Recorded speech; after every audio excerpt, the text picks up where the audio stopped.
Hello everyone, I hope you all are doing well and I wish you all the best. आपकी stock market की journey अच्छी जाए, आप अच्छे पैसे कमा पाओ guys. And thank you so much for watching my YouTube channel videos.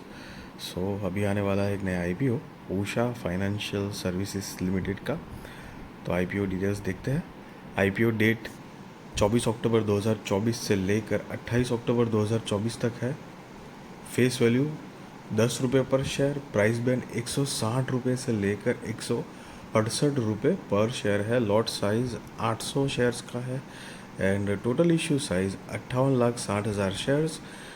करीब 98 करोड़ 45 लाख रुपए कंपनी कलेक्ट करने वाली है इस टोटल इश्यू साइज से गाइस। एंड सारे के सारे फ्रेश इश्यूज है, आप देख सकते हो 98 करोड़ 45 लाख रुपए फ्रेश इश्यूज से कलेक्ट हो रहे हैं। एक भी शेयर ऑफर फॉर सेल मतलब ओएफएस के ज़रिए नहीं आ रहा है। सो बेसिकली जब भी ओएफएस मतलब ऑफर फॉर सेल के ज़रिए जो पैसे कलेक्ट होते हैं ना, वो सीधे सीधे प्रमोटर्स के पास जाते हैं।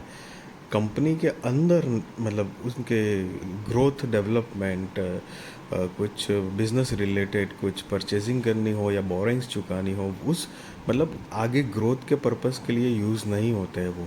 और फ्रेश इश्यूज से जो पैसे कलेक्ट होते हैं, यस, वो कंपनी के अंदर उसके ग्रोथ डेवलपमेंट एक्सपांशन ये सारी चीज़ में यूज़ होते हैं guys. So that is a good part. अब इसका बेसिस ऑफ अलॉटमेंट 29 अक्टूबर 2024 को है। Initiation of refunds 30 October 2024। Credit of shares to demat वो भी 30 अक्टूबर 2024 है। Listing date 31 October 2024। Cut off time for UPI mandate confirmation शाम को 5 बजे 28 अक्टूबर 2024 है। Issue type book built issue IPO. Listing जो है वो एनएसई एसएमई पे गाइज होने वाली है।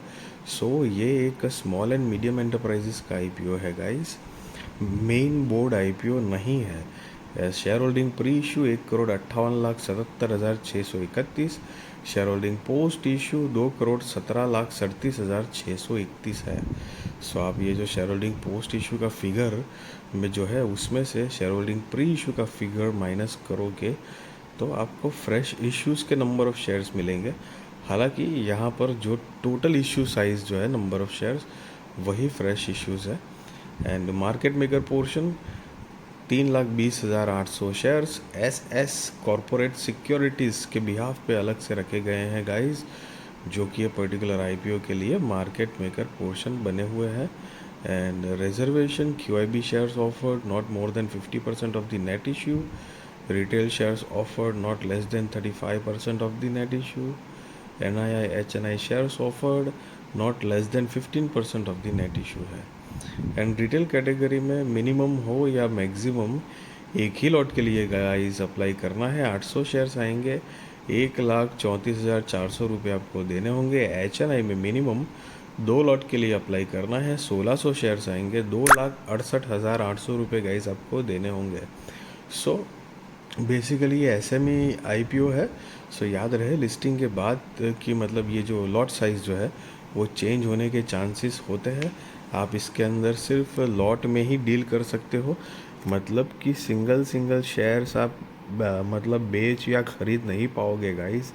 और जैसे कि मतलब मेन बोर्ड में नहीं होता है, मान लो रिलायंस का कोई स्टॉक है एग्जांपल, तो रिलायंस के स्टॉक को आप एक स्टॉक बाई कर भी सकते हो और वही एक स्टॉक आप बेच भी सकते हो। यहाँ पर वैसा नहीं है। लॉट मतलब एक सीधा लॉट जो 800 शेयर्स का है उसी हिसाब से डील होगी। और यस, बड़ी अमाउंट लगती है, लाख रुपए से ऊपर की, तो इस बात का भी ध्यान रहे क्योंकि एसएमई आईपीओ रिस्की होते हैं, एसएमई स्टॉक भी। सो पैसे भी उतने स्पीड में बढ़ते हैं लेकिन वॉश आउट भी उसी स्पीड में होता है गाइज। एंड यहाँ पर एक अच्छी बात यह है कि एंकर इन्वेस्टर्स गाइज इन्वॉल्व है। बट बिफोर दैट बात करते हैं प्रमोटर्स की, तो कि mister Rajesh Gupta, mister Anup Garg, miss Geeta Goswami, miss Nupur Gupta and MSBR hands investments private limited, जो कि कंपनी के प्रमोटर्स है। और इनकी शेयर होल्डिंग प्री इशू 98.91% है। शेयर होल्डिंग पोस्ट इशू 72.24% है। अब आईपीओ ये एंकर इन्वेस्टर्स की डिटेल देखें तो बीडी डेट जो है वो 23 अक्टूबर 2024। शेयर्स जो ऑफ़र करे गए हैं वो 16,60,800 शेयर्स है। उनका portion in size 27 crore 90 lakh है। Anchor lock in period end date for 50% shares 30 days. उसकी जो डेट है वो 28 नवंबर 2024 है। Anchor lock in period end date for remaining shares 90 days. उसकी जो डेट है वो 27 जनवरी 2025 है गाइस। सो बेसिकली यहाँ पर ये जो अलग अलग डेट जो दी गई है वो बेसिकली उनकी जो टर्म्स एंड कंडीशंस होती है कि लिस्टिंग के बाद 30 दिन तक एंकर इन्वेस्टर्स अपना एक भी शेयर्स बेच नहीं सकते। 30 दिन के बाद चाहें तो 50% का हिस्सा बेच सकते हैं और बचा हुआ 50% जो है वो 90 डेज़ के बाद ही बेच सकते हैं। तो उसकी अलग अलग डेट दी गई है। हालांकि मैं आपको कई बार बताता हूँ कि एंकर इन्वेस्टर्स या कोई बड़ा इन्वेस्टर्स है या बड़ी इंस्टीट्यूशंस है, मतलब ये आईपीओ हो या नॉर्मल स्टॉक में अगर आप इन्वेस्टमेंट भी करना चाहें तो सिंगल ये एक एजेंडा पॉइंट पे आपको डिसीजंस नहीं लेने चाहिए। ये मेरा पॉइंट ऑफ व्यू ओपिनियन बता रहा हूँ गाइस, बिकॉज उनकी जो रणनीति जो है, रिसर्च टीम है, मतलब मनी मैनेजमेंट, कितना पैसा डालेंगे, किस तरह से वो प्रॉफिट करके निकलेंगे, कितना करेंगे, लॉस कितनी खाएंगे, बहुत सारी चीज़ों में गाइस फ़र्क होता है। सो इस चीज़ का थोड़ा ध्यान रहे। हाँ, हालांकि एंकर इन्वेस्टर्स होते हैं तो वो पॉजिटिव बात ज़रूर मानी जाती है और आईपीओ के टाइम पे डेफिनेटली ग्रे मार्केट प्रीमियम जो होता है वो बढ़ने के चांसेस होते हैं गाइस। ज़रूरी नहीं है, एक पुशअप, एक एड ऑन बात कही जा सकती है, ज़रूरी नहीं है, बट येस पॉजिटिव ज़रूर कहलाता है। अब कंपनी की बिज़नेस की ब्रीफ आइडिया ले तो 1995 से इनकॉर्पोरेटेड है और जैसे कि नाम से पता चल रहा है कि फाइनेंस के रिलेटेड बिजनेस है। सो गाइज ये कंपनी जो है वो नॉन बैंकिंग फाइनेंशियल कंपनी है जो कि providing lending solutions to other NBFCs, corporate, MSMEs and individual, particularly women entrepreneurs. So guys ये जो एनबीएफसी कंपनी है नॉन बैंकिंग, सो एक एग्जांपल जैसे कि बजाज फाइनेंस है, तो बजाज फाइनेंस एक एनबीएफसी कंपनी है, राइट। सो उसी सेगमेंट में एसी का भी काम है, मतलब लोन देती है अलग अलग, इन शॉर्ट में समझ रहे हो मतलब। और उन्होंने सेक्टर्स या उनका एरिया या टारगेट जो लोग होते हैं वो अलग अलग तरीके से डिवीज़न डाला होता है। जैसे कि यहाँ पर इलेक्ट्रिक व्हीकल के लिए फाइनेंस प्रोवाइड करते हैं and it offers a diversified range of financial products to individual body corporates, NBFCs and MSMEs। साथ में कंपनी की कुछ यहाँ पर ये फाइनेंशियल्स दिया गया है जो कि हम आगे डिटेल में देख ही लेंगे। एंड कंपनी का जो है वो लॉन्ग टर्म रिलेशनशिप है विद लेंडर्स और साथ में कंपनी की retail lending and wholesale lending, ये दो मेन डिस्टिंक्ट है जो अलग अलग हिसाब से है। साथ में कंपनी का जो मेन प्रोडक्ट पोर्टफोलियो है तो कि loan to other NBFCs and corporates, green financing, electric vehicle financing, MSMEs focusing on small entrepreneurs. So ये मिला जुला के गाइस लोन देने का काम कंपनी का है और साथ में कॉम्पिटिटिव स्ट्रेंथ है कुछ। और अक्टूबर 2024 के हिसाब से कंपनी के पास टोटल 43 एम्प्लॉय की टीम है जो कि अलग अलग डिपार्टमेंट में काम करती है गाइस। अब अगर फाइनेंशियल्स देखें जो कि एक वन ऑफ द सुपर की पॉइंट है, तो कि यहाँ पर 31 मार्च 2022, 23, 24 और जून 2024 के फाइनेंशियल्स दिए हैं गाइस। लेटेस्ट वाला जो है जून 2024 का वो हम नहीं देखेंगे हम, क्योंकि वो फुल ईयर का नहीं है। तो फुल ईयर्स का जो है मार्च 2022, 23, 24 का वो कंपेयर करते हैं, देखते हैं कि कंपनी ने क्या प्रोग्रेस किया है। तो असेट जो है वो मार्च 2022 में 164 करोड़ 28 लाख रुपए के आसपास थी, जो कि मार्च 2024 में बढ़कर 335 करोड़ 85 लाख रुपए के आसपास हुई है। रेवेन्यू 25 करोड़ रुपए से बढ़कर 63 करोड़ रुपए के आसपास। Profit after tax 4 crore 14 lakh रुपए से बढ़कर 13 करोड़ 44 लाख रुपए के आसपास। नेटवर्थ 47 करोड़ रुपए से बढ़कर 106 करोड़ रुपए के आसपास। रिजर्व्स एंड सरप्लस 41 करोड़ रुपए से बढ़कर 90 करोड़ रुपए के आसपास। एंड टोटल बोरिंग्स जो है वो 97 करोड़ रुपए से बढ़कर 181 करोड़ रुपए के आसपास हुई है गाइस। और यहाँ पर आप नीचे देख सकते हो माउंटेन लेक्स। सो गाइस, वैसे कंपनी की जो रेवेन्यू, प्रॉफिट, नेटवर्थ, रिजर्व सारी चीज़ें ग्रोइंग मोड में ही है, लेकिन साथ में कंपनी की बोरोइंग्स भी बढ़ रही है। मतलब एक अच्छी खासी डबल जैसी हो गई है, समझ रहे हो आप। तो बेसिकली मैं आपको यहाँ पर एक बात भी बताना चाहता हूँ कि सिर्फ ये मतलब आईपीओ के रिगार्डिंग नहीं, आप कभी भी नॉर्मली ऐसे ऑब्जर्व करने की कोशिश करना। बैंकिंग सेक्टर्स जो स्टॉक्स होते हैं या ऐसे एनबीएफसीज के स्टॉक होते हैं, मिला जुला के फाइनेंस रिलेटेड जो भी कंपनीज का बिजनेस होता है और उनके स्टॉक होते हैं, तो आप ना generally most of the time borrowings जो है वो देखोगे ही देखोगे।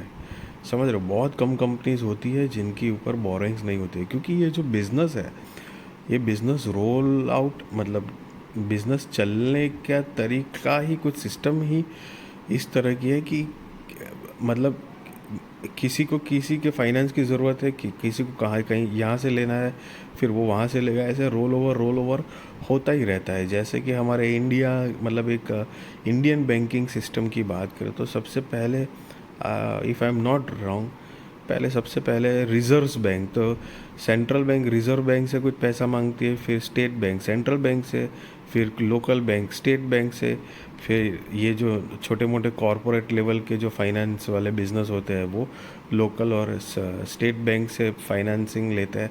तो ऐसे रोल ओवर चलते ही रहते हैं, समझ रहे हो। तो आपको जनरली बोरोइंग्स देखने को मिल सकती है, तो उससे एकदम से वो एक सिंगल एजेंडा पॉइंट की बोरोइंग्स बहुत ज़्यादा है, कैसे करें क्या ना करें, वो पॉइंट पे डिसीजंस भी नहीं लेने चाहिए, क्योंकि ओवरऑल जो कंपनी का ईयर्स एंड ईयर्स का जो फाइनेंस ग्रोथ है उसके ऊपर थोड़ा फोकस करेंगे तो आपको ज़्यादा अच्छे से समझ में आ जाएगा।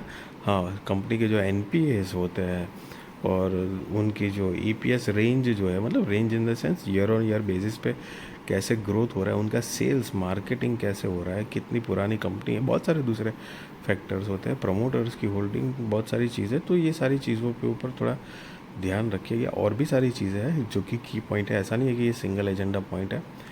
कंपनी का मार्केट कैप 365 करोड़ रुपए के आसपास का है गाइस। सो मैं यहाँ पे बताना चाहूँगा कि एसएमई के हिसाब से ये एक डिसेंट है मार्केट कैप। हाँ, डेफिनेटली बहुत छोटा मार्केट कैपिटलाइजेशन है guys, but the thing is आपने जनरली देखा होगा, अगर आपने तो ऑब्जर्व किया होगा तो, कि एसएमई कंपनीज जो होती है ना, 70 to 80% 5-10 करोड़ से लेकर 150 करोड़ तक में ना मार्केट कैप निपट जाता है।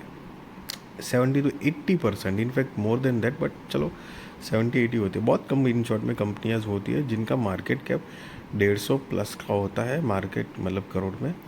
तो उस हिसाब से एसएमई के हिसाब से अगर देखें तो ये एक डिसेंट ठीक ठाक फाइनेंशियल सॉरी मार्केट कैप है गाइस।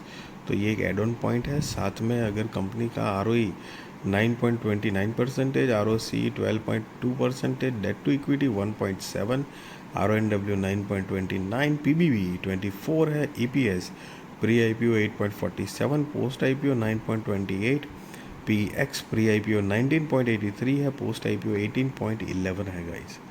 और ये जो नोट है EPS pre IPO and post IPO कैसे कैलकुलेट किया है वो बताया हुआ है।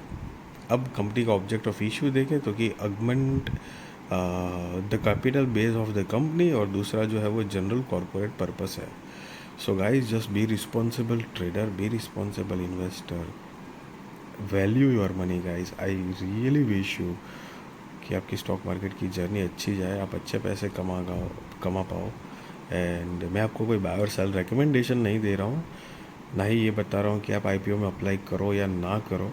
वो आप अपने रिस्क रिसर्च फाइनेंशियल एडवाइज़र को पूछ कर करना। जो भी बात मैं बताता हूँ, मेरा वो एक ओपिनियन पॉइंट ऑफ व्यू आपके साथ शेयर करता हूँ मेरे एक्सपीरियंस के हिसाब से। एंड यस गाइस, अगर आज की बात करें तो फिन निफ्टी की एक्सपायरी थी। सो आई होप गाइस कि आपने कुछ पैसे बनाए होंगे, लेकिन इतनी ठीक ठाक नहीं रही। मतलब एक होता है ना, बड़ी बड़ी स्पाइक्स आके वापस जो है वो सेटल डाउन हो जाता है, बड़ी बड़ी स्पाइक्स आके थोड़ी सी प्राइस सेटल डाउन हो जाती है उस टाइप के, तो थोड़ा सा ट्रेडिंग टफ रहा होगा। हालांकि निफ्टी में थोड़ी सी एक अच्छी मूवमेंट थी, मतलब ट्रेडिंग के पर्पज़ के हिसाब से बात करें तो। सो आई होप कि आपने कुछ पैसे बनाए होंगे गाइस। एंड यस, वीडियो अच्छी लगी तो ज़रूर लाइक शेयर सब्सक्राइब करिए, आपके सारे कॉन्टैक्ट के साथ भी मेरी वीडियो चैनल शेयर करिए। ताकि उनकी भी स्टॉक मार्केट की जर्नी और भी ज़्यादा कॉन्फिडेंट, सक्सेसफुल और अवेयर हो पाए guys. Thank you so much for watching this video.